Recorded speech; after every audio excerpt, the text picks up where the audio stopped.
Hello YouTube, it's your boy Nathan coming to you to do another recap video. Today we're talking about 90 Day Fiancé. We're halfway through the 90 days for a lot of these couples. The drama is definitely carrying over. It's the halfway point, and we're just praying that everybody makes it. So we just gonna get right into it. I'm gonna start this video off with Emily and Kobe. Emily and Kobe. So their scenes this episode. They go to like this little rock park. In Kansas, Kobe was a little taken back by it. It was called Rock City, and it was just nothing but rocks. But they were these big rocks. You could climb in them, climb outside of them. Just a little park just to chill out and have fun. Kobe was like, this is a little. We drove a lot of miles for this, but if this is what Emily wants, this is, I'm down for it. So they go to the park, or to the rock park, take some pictures, have a little fun, just release some of the stress. Later, we see Emily go dress shopping with her friends. She goes dress shopping, find some dresses and stuff. They all look very nice. Then here's the funny part about it. They talk about the rings. She doesn't have a ring. Well, Kobe didn't get her a ring yet. And she wants him to get a ring, but he hasn't got to it yet, or he doesn't have the finances for that. So she's talking with her friends about it. Emily decides to get her own ring. She bought this really nice ring for herself. She was like, "Oh, I want to get this just on the upbringing that he doesn't get me a ring, so at least I have a ring." And her friends were just like, "You know what? When you're in a relationship, it's not about the ring. It's just about you guys building a great foundation and being happy together. It's not just about the ring." And Emily's like, "Yeah, but I just want it for backup or whatever." And one of her friends asked, "Well, what if he does buy you a ring and it doesn't look as good as this one?" And Emily was like, "Well, I'm just gonna have to suck it up and take the one that he got me."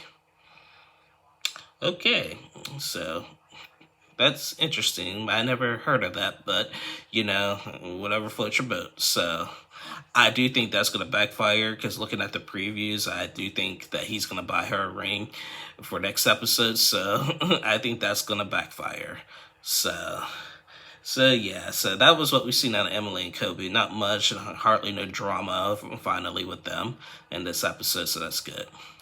Next up, I want to move on to Bilal and Shida. And oh my goodness, this couple, you know what? There's just a lot of, and with this couple, there's a lot of nitpicking. There's a lot of like controlness a little bit, and it's just a lot of, I don't know. So Bilal and Shida, they leave Kansas City and go down to Atlanta to see Bilal's sister and stuff. So they go see Bilal's sister. Shida and the sister had a nice talk. She just talk about like her, her ups and downs with Bilal and stuff. The sister's just like, hanging there basically. So sister also takes her out dress shopping as well. They found some real nice dresses. Like Shida looked amazing in her dresses. And so after that, Bilal takes Shida on a nice little romantic getaway. They go to a Ferris wheel and on a cartilage with the horses and right around town. It was just so beautiful. However, while they were on the Ferris wheel, she's up high, so she's a little scared of heights, but it's okay. But while they're on the Ferris wheel, Bilal brings up the fact that he wants to have a prenup, and that he got an email from them about the prenup. And Shida was just like, you know what, I don't think the prenup is necessary. And then, like, we're in a prenup that's to say, like, are we going to have a kid in the next couple of years? If we're going to have a prenup, I at least want that in there. I don't want to sign a prenup regardless, but, like, I still want the kid. Bilal was just going on and on and on about the prenup. He was just like, do you really want to take everything that I have? And then, like, then when they were on on a cartilage ride, they were still talking about the prenup. I'm like, give it a rest. You guys are on a romantic day and you're talking about the prenup. Y'all can't just have one good day without fighting, and it was completely unnecessary. And, at the wrong time. You're on vacation. You're just trying to get like reconnected in your love life, and then it's always something. It's always something with Bilal and Shida. And I think Bilal is just, I think he has doubts. And I think he's starting to have regrets. At least what it shows. Now, I do know, like I said before, the 90-day producers do make scenes more worse than what they really are. I did know, based on Bilal and Shida's social media, like they always have to come clean about what's going on, and it's not as bad as it may seem. So I'll give them a pass on that. But if the 90-day producers keep doing that, they're gonna lose a lot of people. The show will not go on. I know they need good TV and stuff, but I don't want to. If I was filming, I wouldn't want things to be a lie or worse than what they really are. Because that just makes you all look bad. But in this episode, with Bilal and Shida, it was just all, despite the romantic getaway, it was just all about the stupid prenup. And you know what? And I just don't get it. Bilal just needs to work on his timing a little bit better. Next up, we've seen a lot of this couple this episode, and it's like my second favorite couple, and that's like Patrick and Thais. This was their worst episode of the season. So basically, in this episode, we seen Patrick and Thais. They go to a store. Patrick agreed to let Thais decorate the house, but Patrick is just like, I didn't come from much. I don't really care about decorations and stuff, but I'm letting Thais like make this feel more of her home as well.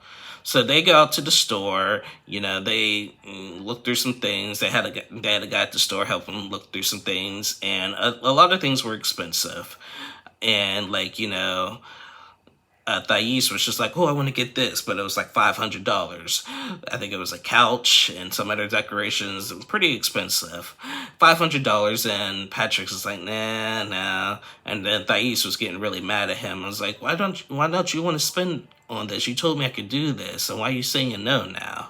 And then he kept on saying, well, I don't think it's needed, and it's too expensive or whatever.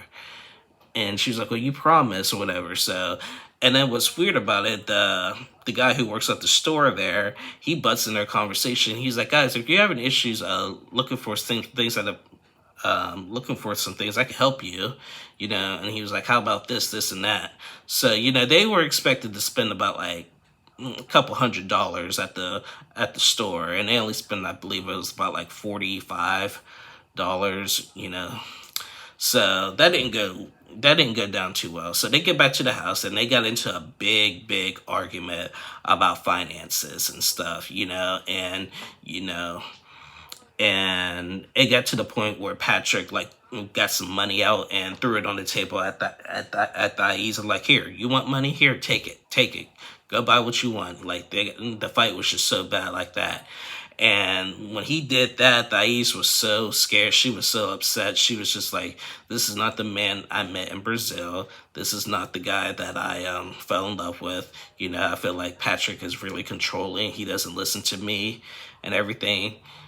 So they just kept on going on and on and on. And she was just like, look, if you want to be with me, this is what it's like having a fiance. But you're not going to be that controlling on me like that and treating me that way. And Patrick was just trying to explain to her, like, I understand, but like, listen, I didn't have much growing up, and so I appreciate like the little things, basically. And Thais was like, yeah, I understand that, but I'm also your fiance, and like you need to compromise with a couple things here. So it was unfortunate to see like the big fighting with Patrick and Thais. They're like my second favorite couple on the show, and like I hope they do well. I just hope. I know finances in a relationship is a lot, but I think that I think they'll work it out. My thing is about that is just that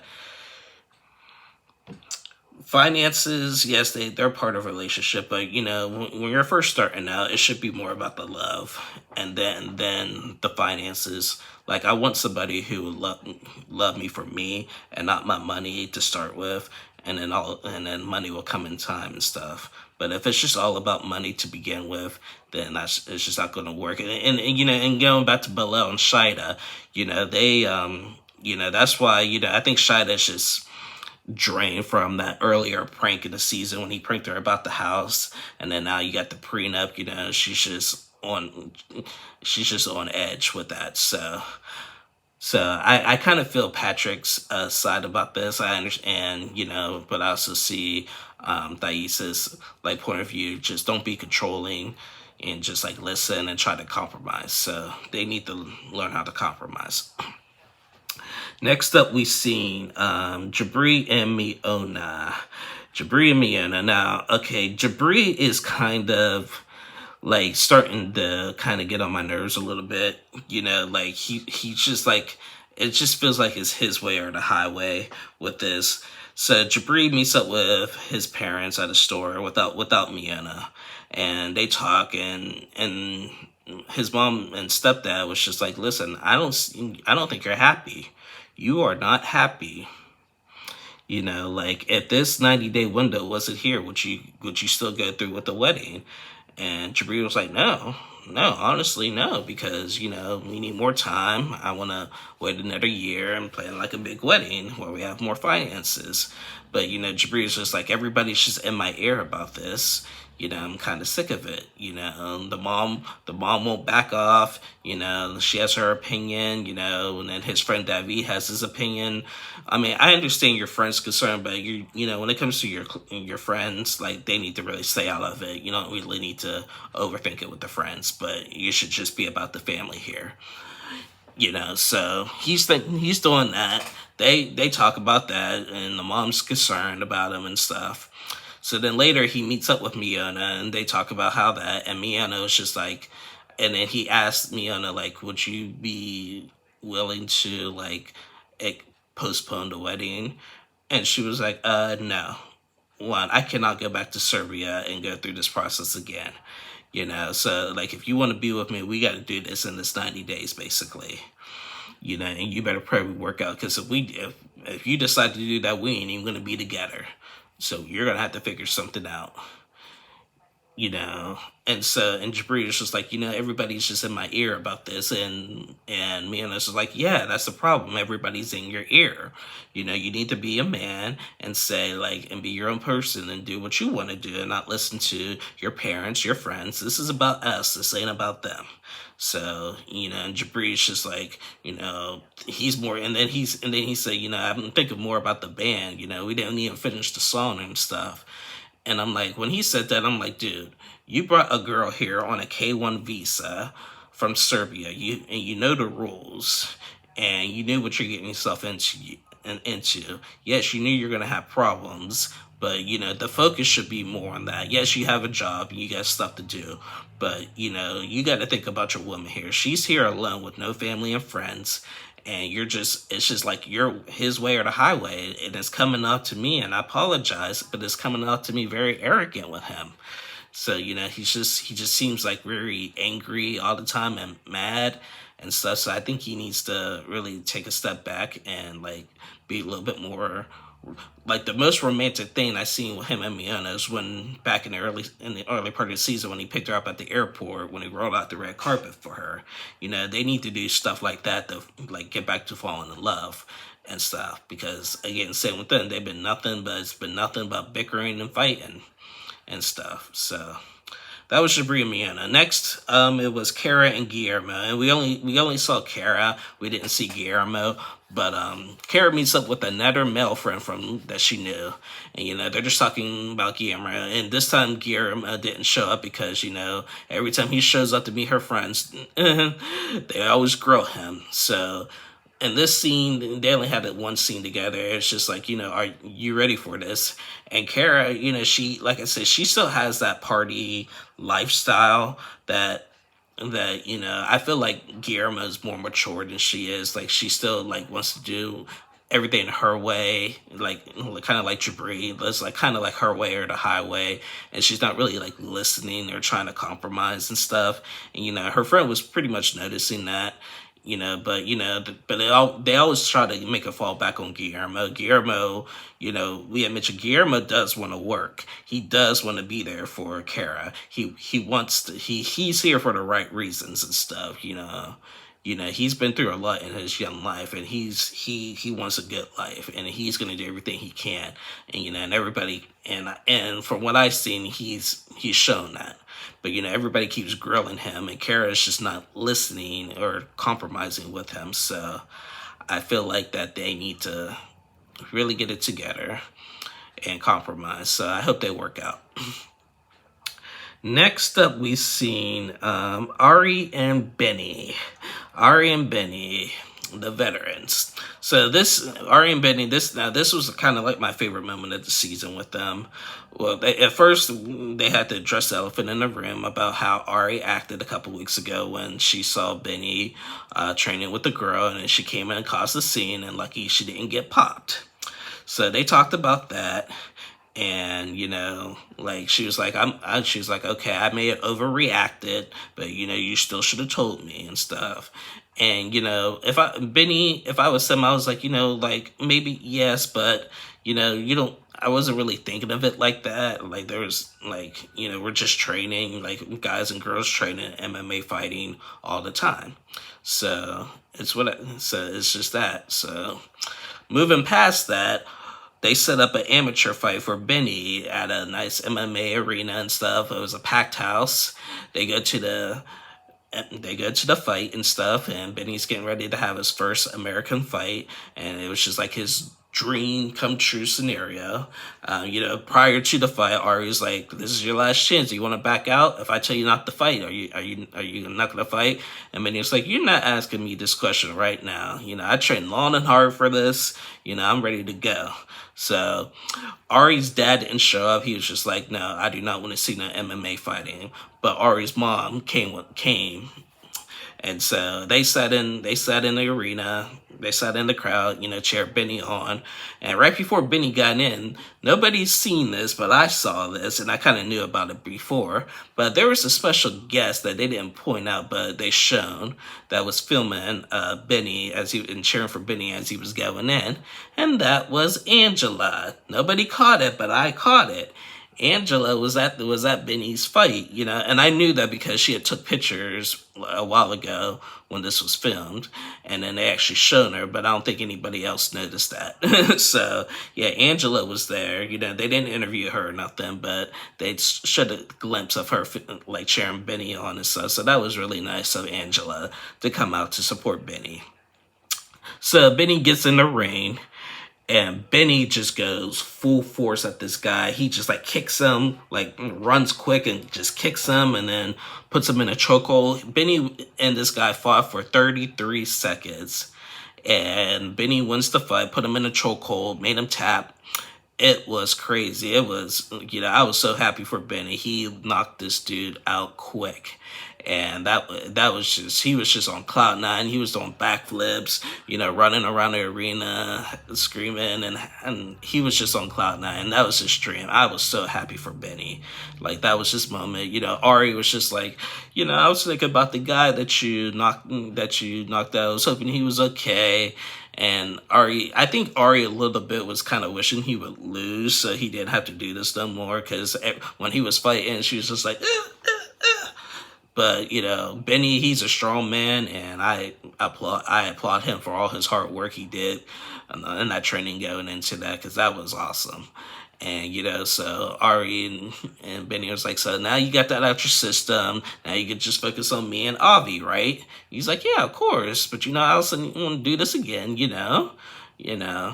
Now, if I'm Benny now, you know, I'm fine with him doing this again. But now you're still on your 90 days. So you need to focus on your wedding and your wife and kids first, and then we could get you back. I'm not saying stop training, keep training, but, you know, we need to get back to focusing on the 90 days. So I see Ari's point on that one.